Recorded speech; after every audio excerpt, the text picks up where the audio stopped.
as a teenager, our church was one of the very first when Dell Jr. was starting up ministry. I had no idea what Life Action was. When they came to my church, God really used them. I just remember hearing about the crazy Canadian. What did your parents think about that? Oh, goodness. The boys were a little mischievous sometimes. Got known to let air out of tires. Did you see God meet you in that? When we look back, when we've said yes to God, there are no regrets. Welcome to Changed Lives, a special limited series in which I explore the incredible stories of the people behind the scenes at Life Action, a ministry with the mission of reviving relationships through transformative events. Each of these individuals, my coworkers, have experienced God move in big and unexpected ways. The more I heard their stories, the more I thought, people need to hear this. In this series, you'll get a first-hand look at how God is working in and through the people of Life Action, the challenges they face, the faith that sustains them, and the lives being transformed along the way. Their stories are powerful. Today, I'm talking with Darcy and Debby Martin, longtime staff members of Life Action. Over the years, they've both served in a variety of areas, always with a willing spirit to step in wherever there's a need. Together, Darcy and Debby carry a beautiful perspective on service, trusting in Jesus, and living out a life message. As you listen, think about how you could join the mission. Life Action is full of people like Darcy and Debby, ordinary servants with extraordinary faith, whose stories remind us that God will equip those who are called. Let's jump in. Tell a little bit about just what your role is today. So currently I serve in our IT department, and really I'm the help desk person when someone calls and has connection needs, needs equipment, needs help with how to make their things work in today's world. They'll get a hold of me, and I've served in that role for the last 13 years. Okay. All right. So when things break in that world, you're the guy Yes. they call. Mhm. All right. Well, wonderful. Well, I know that you've also been involved in the ministry for quite some time as well. And we're going to learn more about that story. But first, I would love to learn about where you both are from. So I'll start with you. So where are you from? Where'd you grow up? From Hershey area, Pennsylvania. Mm-hmm. Yeah. We're just an average family that I remember when my father came to know the Lord when I was about 5 years old, and we started attending church regularly at that point. So my grandfather was actually the pastor of a small community Bible church, Palmyra, Pennsylvania. Is where His dad was? yes, Was that his dad? Okay. yes, but he wasn't a Christian till an evangelist came, and he attended for that service and came to know the Lord. Oh, wow. Yeah. So I have that as part of my memory growing up. Do you remember that event? Yeah. What do you remember about that? I just remember my grandparents were burdened for him, and they would pick me up and take me to church with them. But he didn't attend until he came for an evangelistic service and went forward and prayed. And after that, we started attending church regularly. So from say 5 years old on. So How did that impact your mom? yeah, they had 4 daughters, young, close in age, and so I have 3 sisters younger than I. And so those were stressful years for her, I think. And so I think she could feel the support of family and attended as well. So yeah, our family did. So you attended church pretty regularly growing up. Faith Yeah. was a Yeah. big part of your life. Yeah, for sure. So you graduate from high school, and then after that, do you know what it is that you want to do next? In high school, I took they called it secretarial courses back then, business courses. So I took those in high school and applied for some jobs after high school. and I worked at Hershey Factory And what was that like? many of my relatives Yeah. had been working at the Uh-huh. factory. And so I only worked there for about a month till I got laid off and worked at McDonald's for a while. And in the meantime, I was trying to decide, um, what to settle into for work. And Mhm. then we've had Life Action at our church as a teenager. Mm. And our church was one of the very first crusades when Dell Jr. was starting up ministry with the team.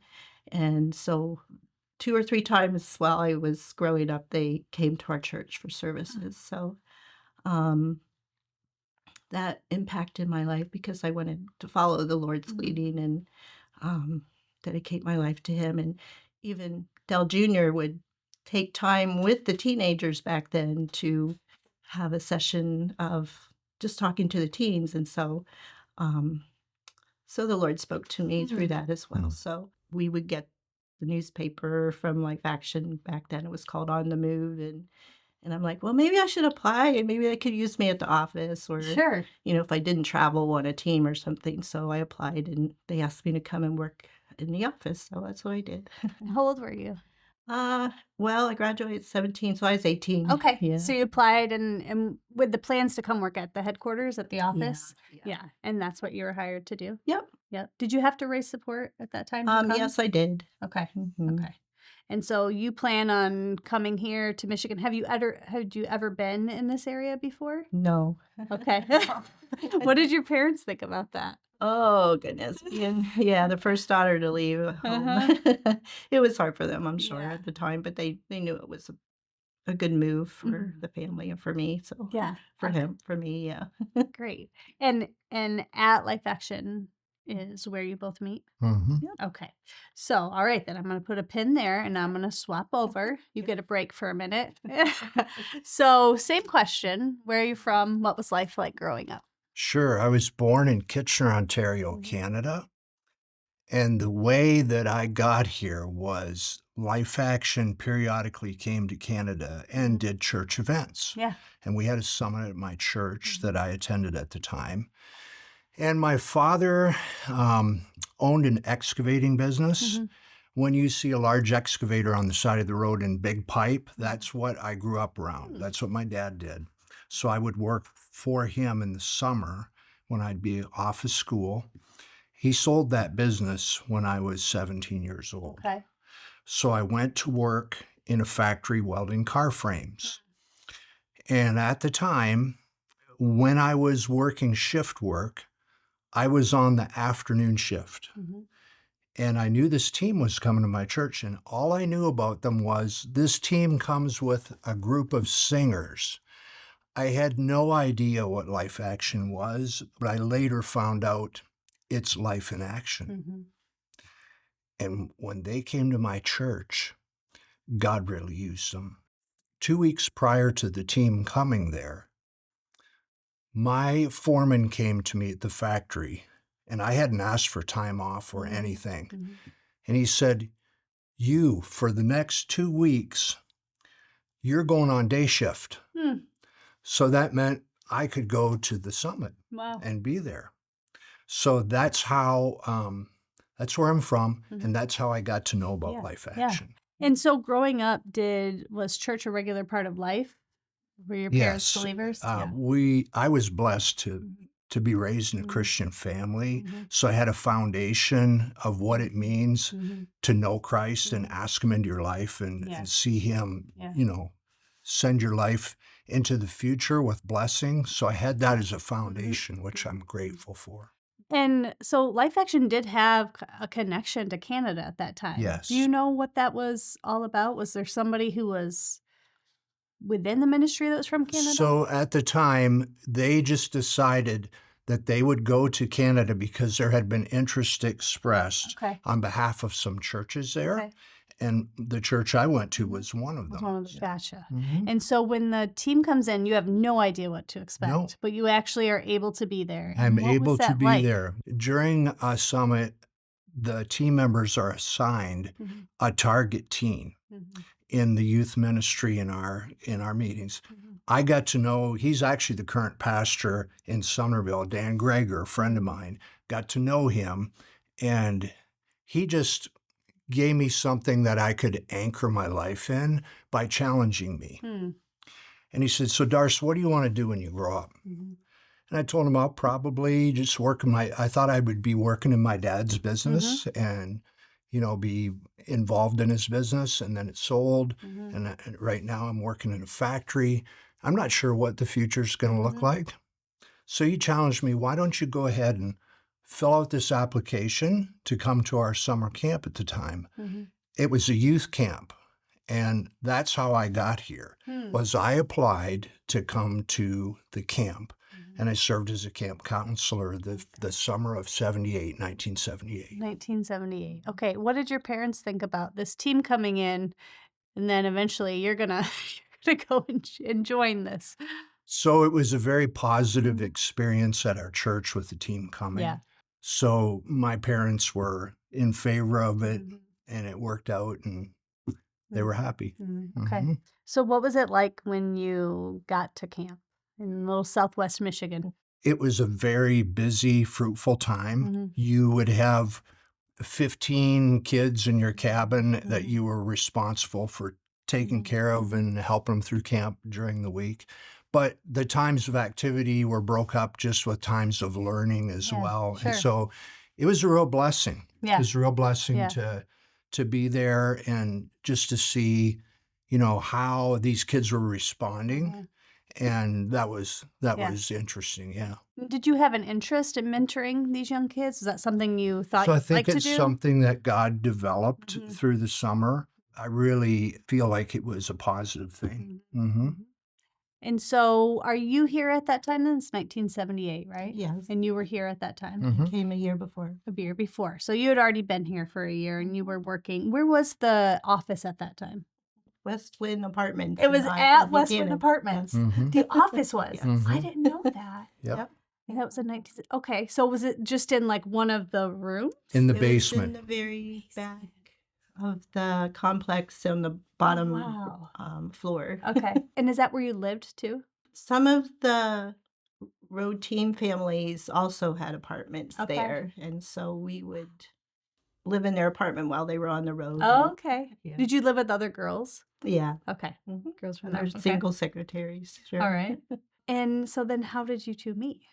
Well, I traveled with the team my first year Okay, that I because you was were on here. you were I at was at the camp and then you went out on and the they road. asked if I would want to travel with our white team Okay. that year. And it was the very first year of our white team. We traveled and had summits. The white team was known as a special events team for years. Was but that the one night team? Yeah. Okay. But it began as a team that went out and did summits. Gotcha. And Dan Puckett was our revivalist. Tim St. Clair was our family teacher. And we had a very interesting year. Yeah. Hmm. Why was it interesting? Partially because of where we went, Mhm. but the biggest reason was how we saw God work in people's lives. And we really saw people have an encounter with God Mhm.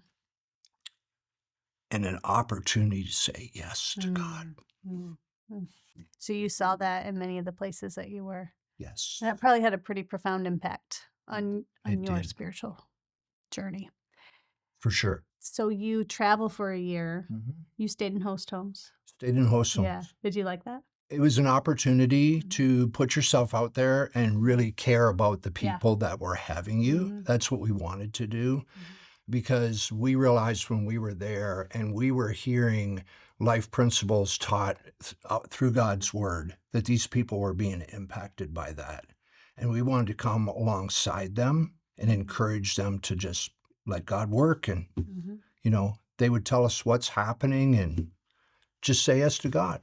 Was that the first time that you had seen this lives in action kind of playing out? I mean, because growing up in a church and you're in a Christian family, was that newer or more vibrant during that time? Or was that just what you had always done anyways? I think it was a place where a lot of the things that I knew as a believer growing up really took an anchor in my life because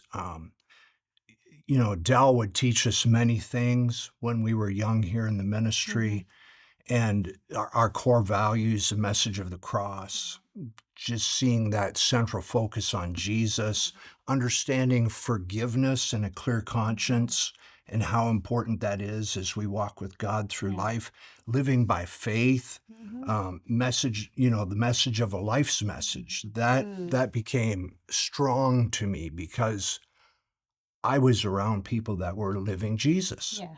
Yeah. That's So, great. mhm. And did you just do 1 year on the road? Did you come back after 1 that? year on the Okay. road. And why did you decide to go off the road?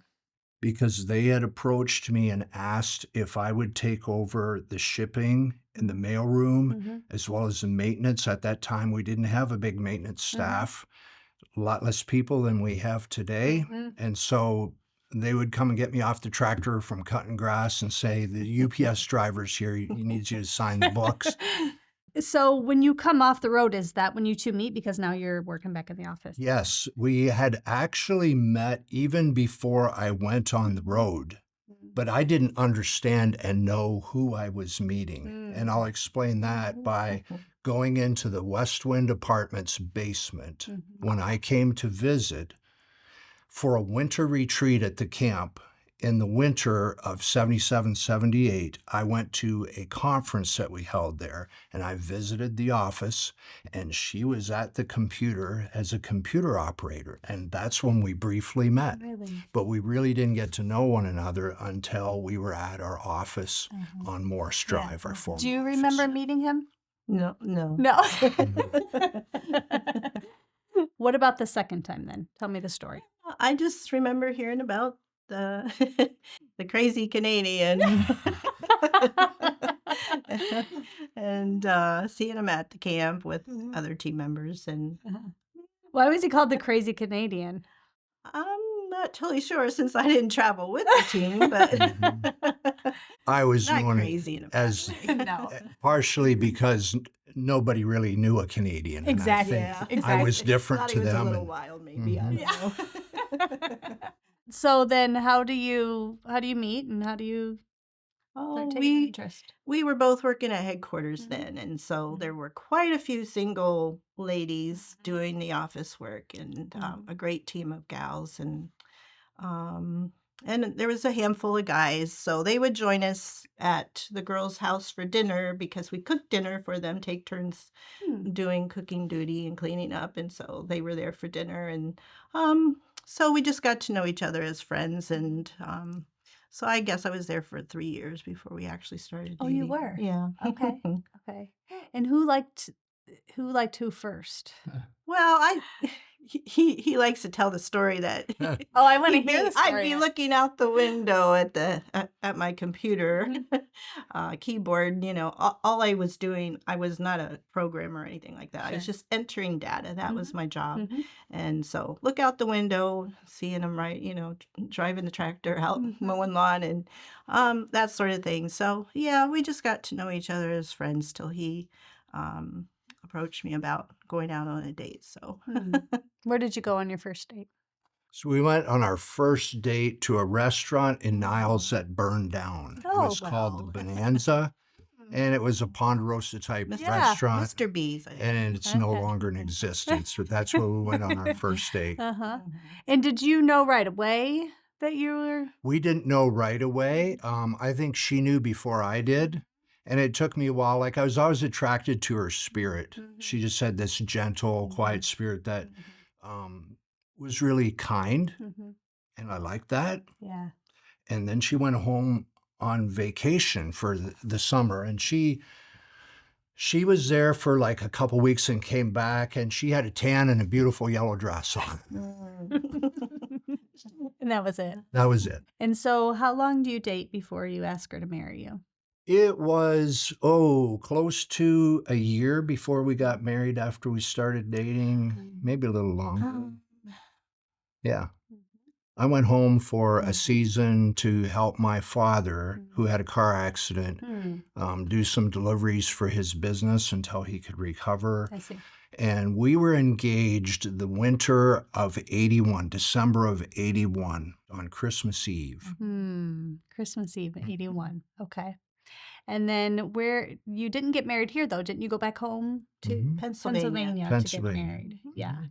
And then are you thinking at that point you both want to stay here, or what are the plans after you get Did married? give it a We little did. thought because Mhm. those first few years, his dad, he could have went back home, worked for his dad, and then my father as well had a business, a Mhm. traffic signal business, and also wanted to ask him about taking over the business someday. Mm. But so we had, yeah, had to do some You Mhm. had options. soul searching and thinking what we wanted to do, yeah, Yeah. with our Mhm. family. And we needed to raise additional support to come on staff at that time. Mm, So that's we true. did stay in Pennsylvania for a period of time, calling, praying, asking people to consider giving so that we could come back and be involved in the ministry. Mhm. Mhm. And when they said it was a go, we have a supporter to this day. He gave us the last $90 we needed Mhm. to get here, Wow. and he still supports us. Mhm. Wow. That's over 40 years ago. Yeah. Yeah. Wow. What was it about Life Action that you had options in Canada, you had options in Pennsylvania, and Mhm. pretty good options, if you're going to raise a family? What was it about Life Action that you thought this is where you wanted to be? I had determined through wrestling with God on the trip back from that winter retreat Mhm. in 77, 78, that winter. And my wife remembers that because it was the winter in Michigan that everybody The blizzard. remembers around The here. blizzard of Yes. 78. And I just felt strongly at that time as I talked to God on the way home and was thinking about some of the things I maybe wanted to do in my life Mhm. and some of the things that I really wanted down deep. I wanted long lasting joy and meaning. I wanted to pour my life into something eternal. Mhm. And I felt at that time, one of the things I really want is a family Mm. because I don't want to be alone. Yeah. And so God answered that prayer. Yeah. I'm no longer alone. No, I don't think you're ever alone No, now. no. You always For have very long. grandkids hanging off Yes, yes. Soon 18 of of them. you. Yes. hmm So you come back here, you're part of the ministry now. What were those early years like? What were you doing? When we came back, I had taken a position at camp to work with our builder. And that summer, we repaired a lot of the steps and porches on the cabins that were, 40 years old and they needed repair. We built a new fire escape at the lodge at the time. That's what I did for the summer. And then they approached me about considering starting a print shop at our office. Would you be interested in learning how to print? Hmm. And I said, I have no idea. Take me to a print shop and show me what's involved. So we went to a church in Ohio that had a print shop, and I learned about it. And I thought, maybe this is something I can learn. Mhm. And that's the thing in my life. It's one of the things that drew me to Life Action and kept me here. God has a place for people that are available. Hmm. Our founder used to say, God doesn't want your ability, he wants your availability. Hmm. Now, God created us with abilities, but he first wants our heart. Will you do this for me? Some of us have great abilities. I felt unqualified. Someone else said, God doesn't call the qualified. He qualifies the called. And I really connected to that. I really connected with Dell telling us God wants your availability. Yeah. So no matter how many abilities you think or you don't have, God wants our heart. And that's what it's about. And he just wanted to put me around people that had a life's message and lived out. God not only spoke the world into existence, but he gave us an operating manual how to live right. And when we start reading God's word and it speaks to us and it changes our life and we start living out what we're being told that we are, Mm-hmm. that God wants us to be and made us, created us to be, and we're around people that are living out that Mhm. instead of just talking Yeah. about it. That's life in action. That's good. It's like you've been here for 40 years or something like that. Yeah. So you're figuring out how to do a print shop. And that's because we were printing resources that we were sending out We in the were. newspaper or the. Right, Yeah. right. Okay. And then what were you doing at that time? Mm, Those I was early. at home with Having babies. yeah. Mhm.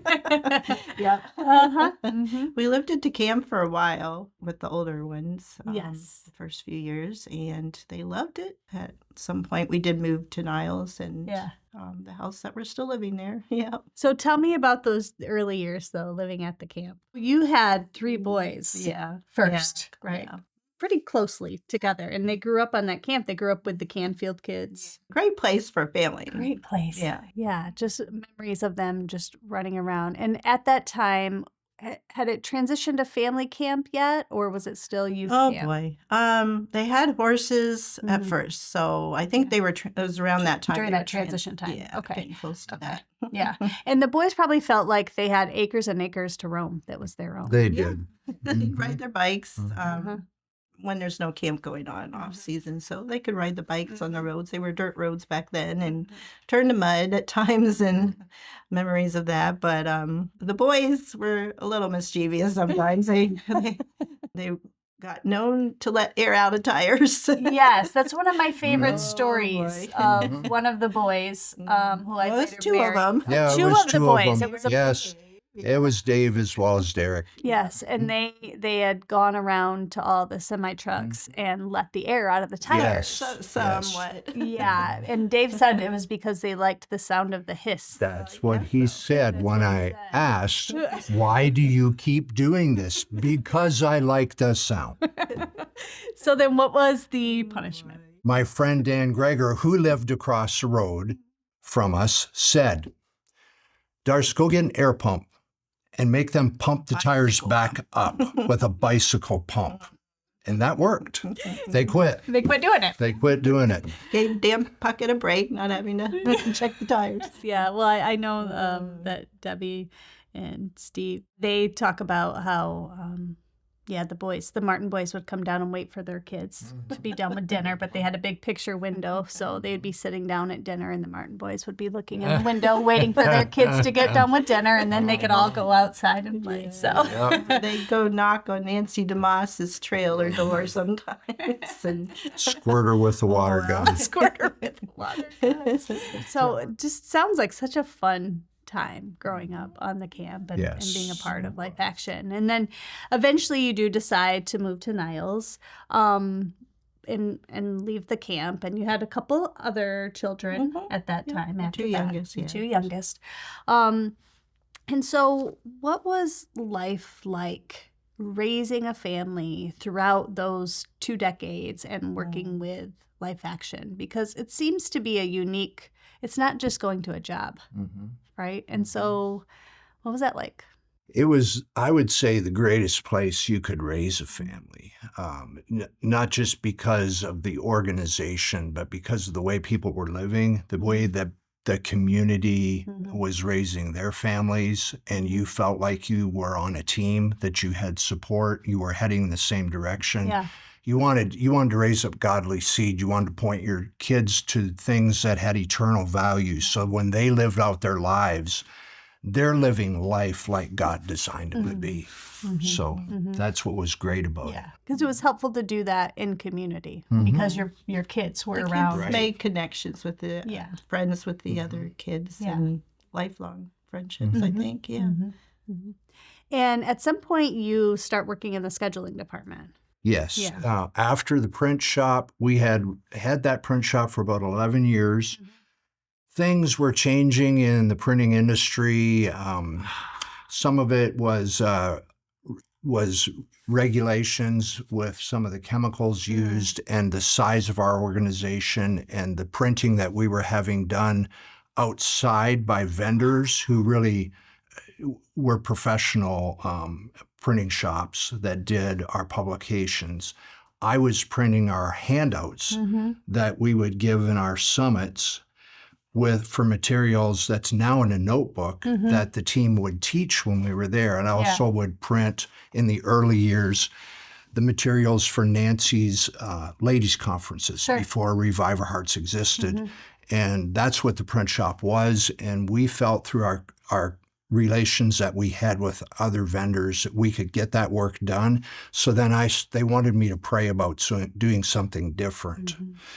So I moved into our, at the time, church events department, scheduling department, and scheduled the team at churches that we would travel to.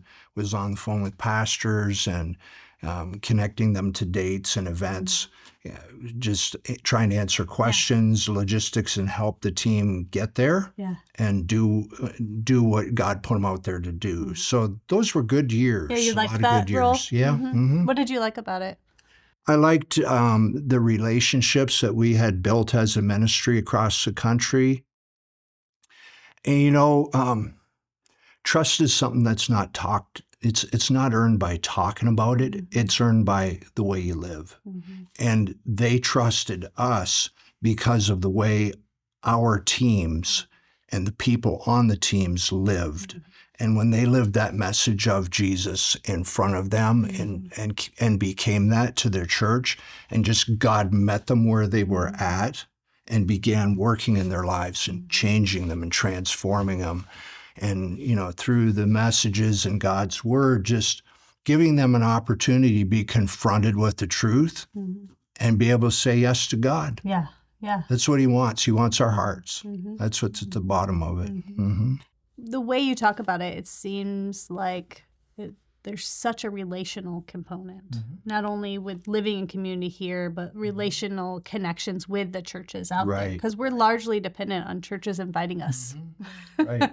Yeah. So why is that relational component so important? I think the reason that speaks so loudly, when God put his son on earth, he gave him 12 men to follow him. And he spent time with them. He did life with them. He showed them what it was like to really live. And when you take the time to do that with others, and you see the impact that it makes, you're living in the area Jesus wants you to live. That's why it's important. I love that. When you move out of scheduling, and you've seen a lot of change. And 40, you've been here since almost the beginning, really. I mean, it starts in 71 and you come in the 70s. You've seen a lot of changes in the ministry over 4 decades. What are the things that you think still hold true? Just the challenge to live by faith, because living by faith starts over the next day when you wake up. And not just because we're in a ministry and we trust God for our income, but when you live out in the world and you do what God's called you to do, his place for us is when we wake up each day, God, I need you. It doesn't matter how good we have it or don't have it, we need God. And the moment we think we don't, we're not in a place he can bless us. So living by faith, sure, every day. It's got to be where it's at. And when I'm not there and I'm not looking to him, I'm thankful he's faithful and he has a way to bring us back and show us the truth and show us where we need to be.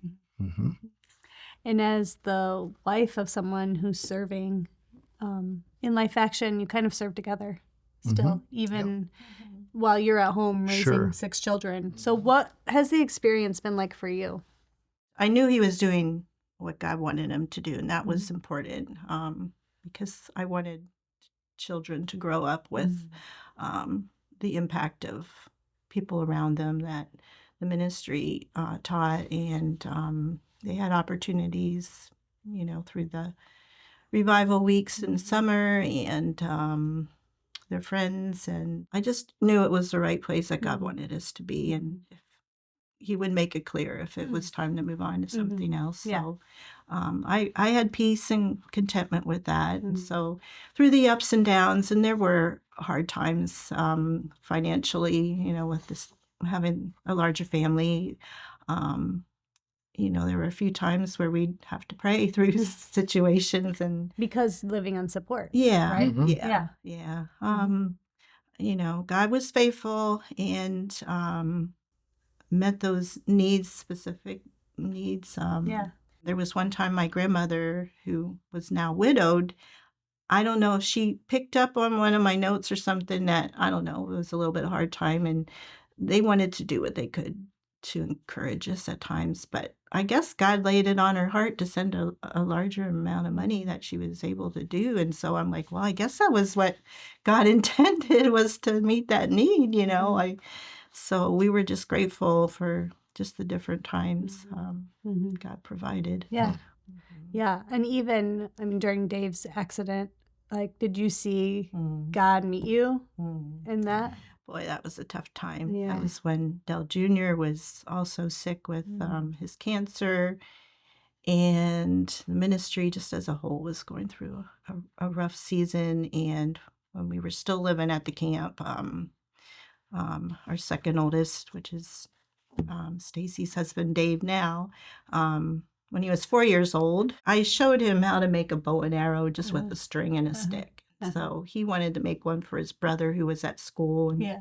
And he saw me cut the string with a knife because I couldn't find the scissors at the time. And so he went to the kitchen and took a small knife to his room to cut a string, and it slipped and went into his eye. And it was just like, such a difficult time. But we had just gotten to know Dave and Jeanette Cook, who started up his practice. And so we knew just who to call. Dave did the surgery. Darcy took him to the hospital, met Dave at the hospital. And it was his surgery day that Dave had the accident. And I was able to take him there, and he took him immediately. And so we just saw God get directly involved in providing his hands that he wanted to use to save Dave's eye. And he still has vision in it to this day. And we're just grateful for how God used Dr. Cook to specifically meet that need. And so God knows. He's there and he knows. And then even some of your kids decide they want to go on the road with Life Action.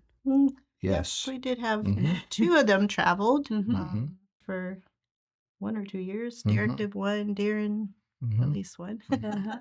So that was a blessing. And others went on to Bible school, attended Moody, or Dave did local college here, and knew some of the contractors here in the area that God, I don't know, just gave him ability to build and do mechanics. And so his first job was here at the headquarters, though, mowing lawns and working on stuff. So.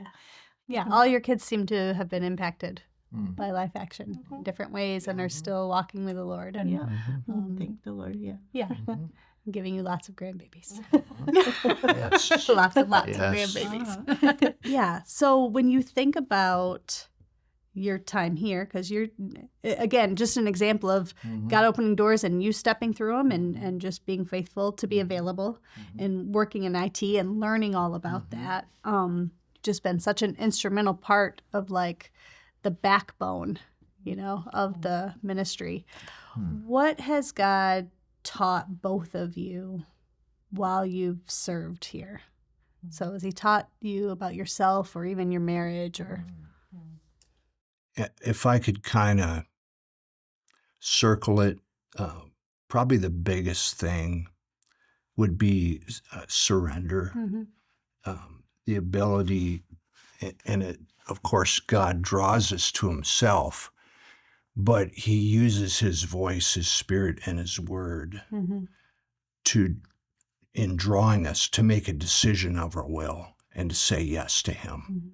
And when God brought me here, when I worked in that factory, when the team came to our church, And after I had had a time off having a surgery, and it was a union factory, and they had provided some money back from a leave, and I was recovering. And then when I was called to the team and was telling my foreman about this, he understood, released me, let me go and do that. But when the team was there, Dan Greger was riding one of my motorcycles, and he fell off and broke his teeth on the crossbar. And during the time the team was there, they sang for our church, "Oh Canada," and they messed the words up, and Dan had his front teeth missing. So that year, this is before I knew I was going to go to Life Action or not. I began motocross racing in my teenage years. I had this money back through the company. I thought, well, okay, I've got something here to buy my bike for this. But part of this was, okay, Darce, are you willing to help somebody with a need? He had a dental need, and it was pretty expensive. And God challenged me to give toward that need. And I did, knowing that if I did that, I probably wouldn't be ready for this coming year's season to be ready for it the way I wanted to. And part of that decision in answering the call to that need was God bringing me here, and then God blessing me through a series of circumstances that, that's just one little decision. Yeah. But when we look back and we look at other decisions like that, when we've said yes to God, there are no regrets. Yeah. None. Yeah.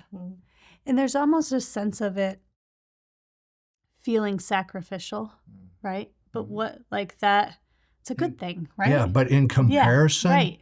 when we live out Jesus' life and we say yes to him and no to self, it's an opportunity for God to bless and do far more than I could do on my own, because it's eternal.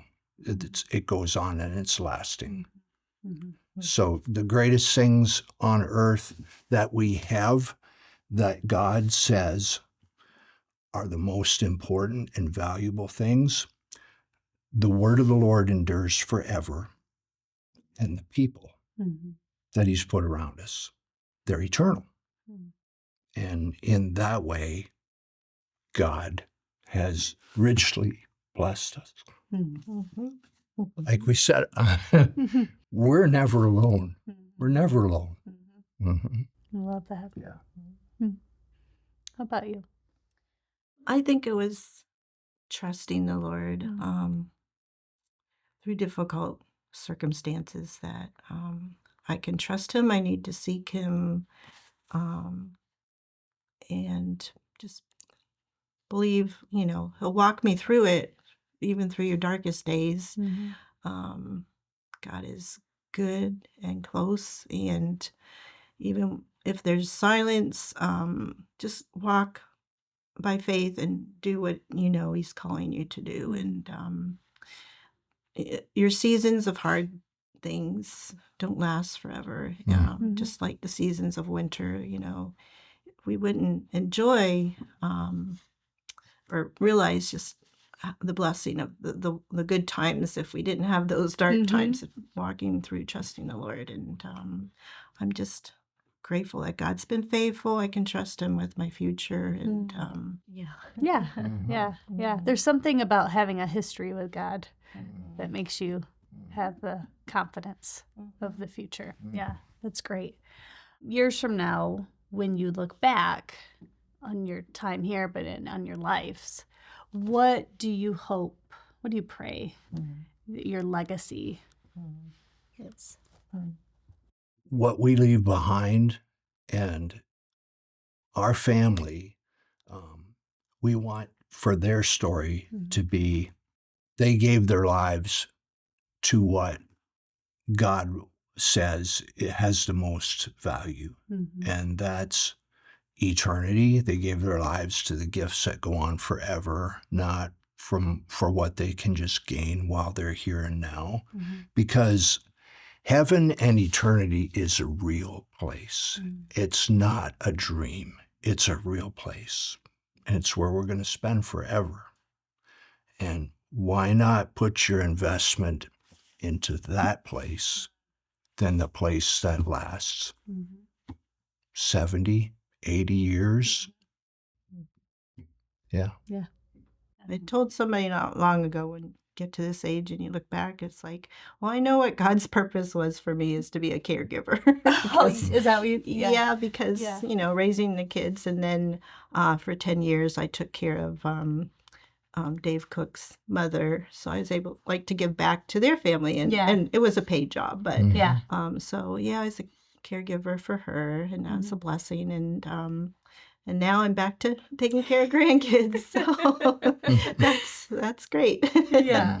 If God can use me to meet everyday needs, then I'm happy with that. And I just want for the family to follow the Lord and see God real in their life. That's what I want them to experience, that Yeah. God's real, Yeah. to carry them through their decisions that they have to make. Yeah. So what I've observed just in our marriage and watching Debbie is she's content. Jesus says we're never more like him than when we serve. I don't know that she fully understands the scope of her influence and impact in her children's lives, her grandchildren, the families of our children. Just she's cared about them much more than she's cared about herself. Well, I just appreciate Darcy's leadership, his prayers over his kids and grandkids that he's prayed for through the years to, um, go through public school and secular jobs that they work, and that God will use them where they are. And now our grandkids growing up in this world. So I'm just appreciative of his prayers and his faithful walk to serve the Lord and love others. And yeah. When you think about and hope and pray about the ministry's people, and what do you hope for it? When God began this ministry, he put it in the heart of our founder.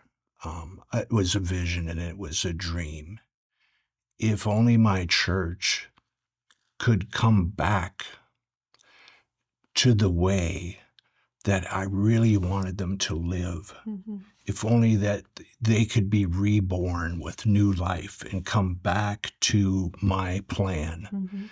Everything is so broken down here, and the chaos and the effects of sin, the effects of stress and anxiety that people face nowadays, if they just come back to the way I originally wanted it to be and believe me by faith for that in their own lives and say no to self and yes to him, that's what I hope continues to be the legacy in our ministry, whether it's in our church events, whether it's through Dell and Deb doing a marriage retreat, whether it's through people coming to our camp and hearing the same things that they would hear on our road team, but in an environment where they can have fun together as a family and both learn and enjoy life together.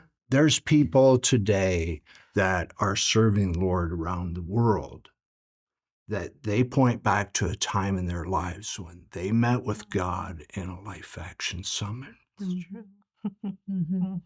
Yeah. The ripple effect. Exactly. Well, this has been very enjoyable.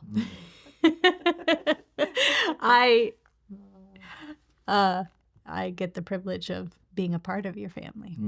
So I really appreciated hearing some of the things I'd never heard before about your lives here. And you've just poured so much into this place and into your family that it's nice to be able to hear your thoughts on all of that and your perspective on that. So you are beautiful examples of lives in action. That is a gift to everyone who knows you. So thank you so much for sharing your stories. Thanks for listening to this episode of Changed Lives. If you were encouraged or inspired by what you heard, I want to invite you to take the next step. You can support the people whose story you just heard and others like them by visiting lifeaction.org/changedlives. Whether through prayer, giving, or sharing these stories, you can be part of what God is doing to revive relationships and transform lives.